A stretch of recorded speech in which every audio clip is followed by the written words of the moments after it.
Hey, it's Carrie here, and this week we're doing the newsletter as a video because I am seeing the same thing coming up over and over and over again with my clients in the studio, and I'm here to give you some self-care because it's super simple and you can completely and utterly look after yourselves.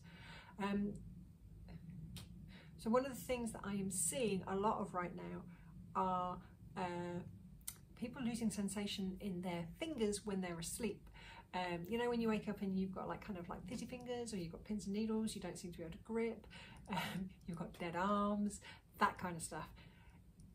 It feels like there is a lot of residual tension in the world, and that is playing into our sleep. We're not sleeping as well. Loads of my clients aren't sleeping as well as they should do or could do, and that's a huge knock-on effect. You know, mental health wise, when you've had a good night's sleep, it's so much easier to deal with the world. It's so much easier to approach things when you have the clarity that good sleep brings you. But it's in a circle, isn't it? It's in a cycle. If you are worried about things, it's going to cause you to tighten up and to feel stress in your body, to feel that kind of concrete hardness in your body. And if you are asleep and worried, and you are all tight and tense, and your body is feeling really rigid, that's going to show up in the quality of your sleep and then the quality of your day. So this is a super simple little piece of self-care. If you lay on your back at night and you realize that you're really tense or rigid, if you find that your arms are almost like floating Frankenstein style off the bed at night, if you feel that you don't have that kind of softness or looseness, if you have pain in your thumbs, pain in your wrists, give this a go and then let me know, has it worked for you? How does it feel afterwards?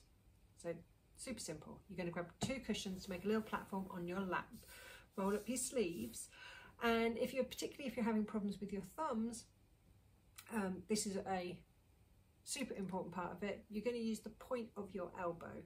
The point of your elbow is a brilliant tool if you can get it where you need it, and it's way better than knackering your thumbs out. So with your arms nice and supported and your body feeling good and relaxed, so you've got your feet flat on the floor, feeling nice and secure in your chair, you're just going to use the point of your elbow, and you're not going to push, you're not going to shove, you're really just letting your elbow sink in. It's just about gravity, it's just about rest. So letting the point of the elbow sink in, we don't have to go anywhere or move anywhere to begin with, we just want to make a little bit of connection.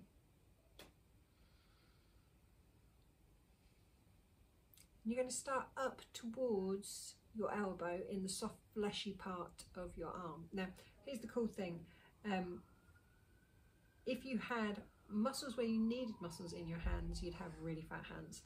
So instead what you have are very long tendons, and most of the muscles, the musculature is situated further up in the forearm. So we're going to use the point of our elbow to soften those muscles in the forearm, which is then going to help with tightness and restriction and general grumpiness in your hand. You may have noticed that you wake up with your fists balled. You may find that, you know, as you're sitting and relaxing, you're sat watching TV, you're sat doing this or that, that you find that your fists are really, really tightly balled. This is for you. This is for you to get involved in.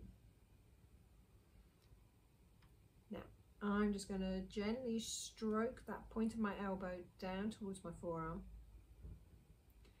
And you might find that every now and again, you just need to shake that arm off.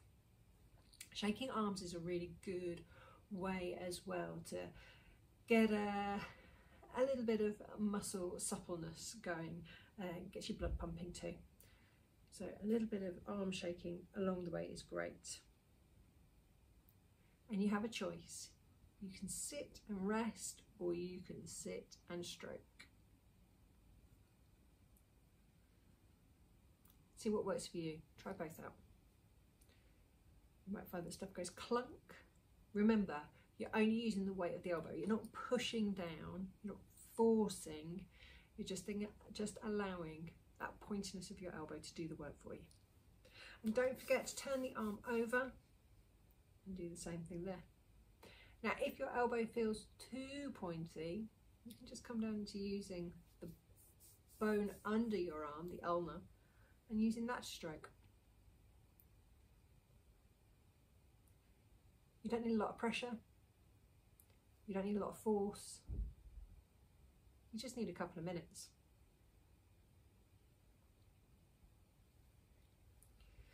If you're having thumb problems, in particular focus on the underside of the forearm, and you might want to come in around here, about halfway up.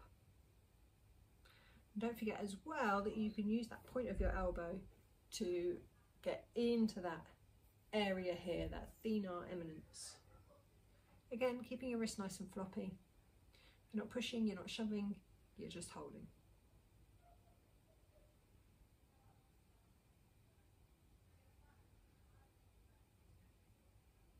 Whilst you're doing it, you may find as well that your breath starts to drop in. You feel more relaxed. All good things. Okay, shake it off. So we've just done one arm there. That only took a couple of minutes. Now you can come and do the same thing on the other arm. Don't forget afterwards to have a good old drink of water. Get all those toxins flushed through. Hydration is super important at any time, but particularly at this time of year when we tend to switch over to hot drinks. We forget to drink as much water, so warm water is a really good option as well. All right, if you need me, you can come find me at carrieekins.co.uk. Check me out, and I will catch you next time.